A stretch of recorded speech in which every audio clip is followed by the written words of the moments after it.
All right, let's dive into this explainer. Look, today we're not just unpacking some spooky folklore or a campfire story. We are treating the deeply unsettling events of Berhampur village as a literal survival dossier, a field guide to an incredibly dangerous world.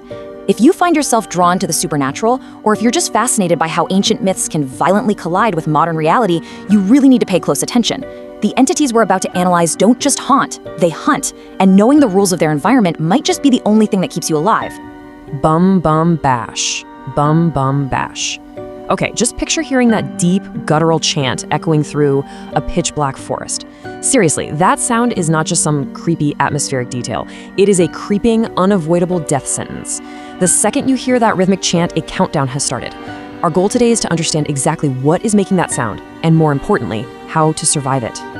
So, here's our classified survival guide for the night. We're going to cover the secrets of Berhampur, the elusive Mrityunjay Amrit, the village's dark omens, King Surajban's eerie palace, and finally, how to survive the Nashir Molo. Let's get right into it.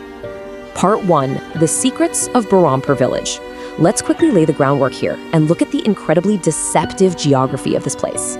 So on the surface, Berhampur just looks like this picturesque, historic village nestled away in the lush valleys of Madhya Pradesh.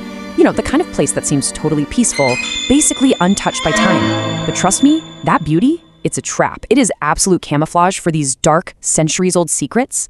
The brave, or honestly, maybe foolish residents there, live in this constant state of hypervigilance. I mean, they're living in the modern era, but they're dealing with literal second-century threats. Moving on to Part 2, the Mrityunjay Amrit, which begs the question, why on earth would anyone willingly step foot in a place as dangerous as Berhampur? Well, the answer is the Mrityunjay Amrit. According to the ancient folklore texts, this is a mystical, glowing green elixir. But here's the catch. You can't just find it anywhere. It literally drips from the branches of one specific ancient tree, and the conditions have to be absolutely flawless. We're talking only on full moon nights. It's this incredibly rare supernatural anomaly that promises, untold power or ultimate healing. Basically, it acts as the perfect bait to lure unsuspecting outsiders right into the village's trap. And what's fascinating is how this sets up a huge clash of two totally different worlds. On one hand, you've got modern lab research happening in Delhi, where Professor Jadav's team is just scrambling to synthesize an antidote. But when modern chemistry completely fails them, researchers Ishita and Meghna are forced to pivot. They actually turn to these dusty old books of ancient mythological texts that outline supernatural elixirs. Think about that. They are trying to solve a 21st century scientific crisis by hunting down a mythological anomaly. It's a massive gamble, and frankly, it's exactly what puts them on a collision course with Berhampur. All right, Part 3, Illusions and Dark Omens. Because the thing is, Berhampur doesn't just attack out of nowhere. It gives you signs before the true horrors arrive. Take Meghna, for example. Her dreams weren't just standard nightmares. They were essentially a terrifying early warning system. Long before she even set foot in the village, she was already experiencing this chronological timeline of horrors.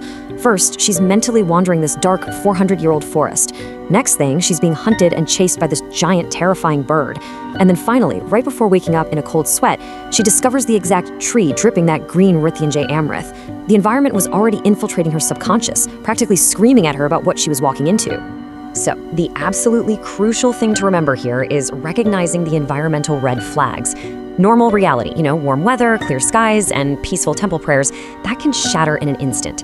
The very second Ishita and Meghna, two outsiders looking to take the Amrit, step through the gates of Berhampur, the environment violently rejects them. The warm air suddenly drops into freezing gales. Dark clouds instantly swallow the sun. And most terrifyingly, the sacred lamps, the diyas, in both the village chief's house and the local temple are abruptly snuffed out by some unseen force.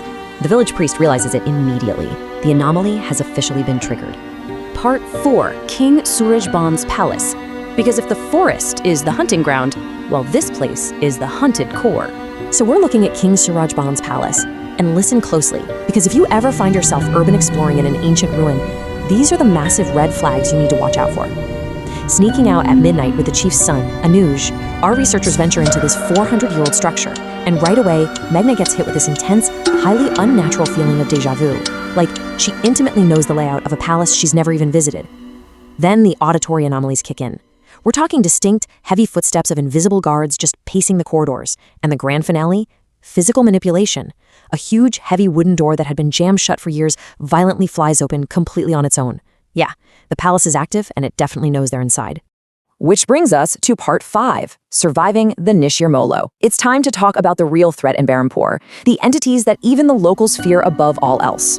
Honestly, the sheer, unadulterated terror of the Nishirmolo cannot be overstated. These are not your garden variety ghosts. We're talking about 4 terrifying men with glowing red eyes who only ever roam the village borders on Saturday nights. Oh, and they carry this mysterious, incredibly heavy coffin on their shoulders while endlessly repeating that deadly chant we talked about earlier, bum bum bosh. They are literal harbingers of doom, apex supernatural predators that command absolute pin-drop silence from the entire village. If you ever encounter them, you have to follow the elders' survival protocol flawlessly. This was passed down directly from a villager named Madan's father, and it goes like this. Step 1. The absolute second you hear their heavy footsteps or that chant, you hide immediately. Do not run, just hide. Step 2, and this is the big one, break line of sight. If they see you, you die. But even wilder, if you see them, you die. You absolutely cannot look at them. And step 3, do not even think about emerging from your hiding spot until the chanting completely, totally stops. Because let me tell you, the horrific penalty for breaking step number 2 is absolute. Take Madan, for instance, a young guy who thought he could outsmart the lore. He went out on a Saturday night, and when he heard them coming, he actually followed step 1. He hid in the bushes. But his curiosity just got the better of him. He peeked through the leaves just for a split second to look. He saw the coffin, he saw the men, and the very next morning, he was found dead by a banyan tree, his face completely frozen in a mask of pure, unimaginable terror. So yeah, the protocol is definitely not a suggestion. It is absolute law. And as we hit the climax of this whole encounter, there's this really terrifying parallel happening. On one side, deep inside the palace, our researchers, Ishita, Meghna, and Anuj, are jumping at slamming doors, completely oblivious to the massive danger right outside. But meanwhile, down at the forest border, the Nishirmolo have actually arrived. 2 local villagers, Sampat and Kapta, are caught outside. The violent winds suddenly just die down, the chant completely stops, and the 4 entities, with those glowing red eyes, stop directly in front of the 2 paralyzed men. And then, the coffin is lowered to the ground. Which brings us to the ultimate, most horrifying question. The coffin unlatches. It slowly creaks open, and the only thing the rest of the village hears is the blood-curdling screams of Sampat and Kapapta, echoing through the cold, dark night. Seriously, what exactly lies inside that coffin? Why on earth does it require 4 supernatural entities just to carry it? And what is going to happen to the researchers trapped inside the palace now that the Nishirmolo have fully awakened?